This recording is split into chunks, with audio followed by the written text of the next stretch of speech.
Spika mar od bura mamalo Moses Wetangula okwedo wach mar ni jokomiti mag od bura hinyo kawo asoya mar puodho jotelo machopo e duoko penjo e mbelegi.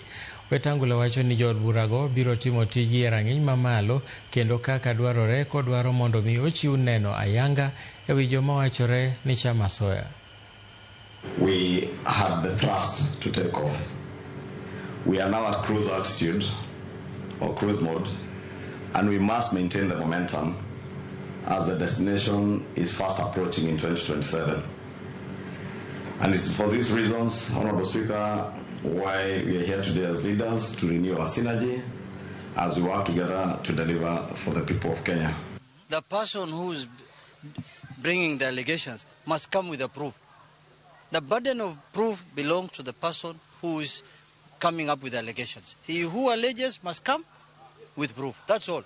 And without integrity, even the best executed roles are without impact. And without integrity, leadership means nothing. It fails.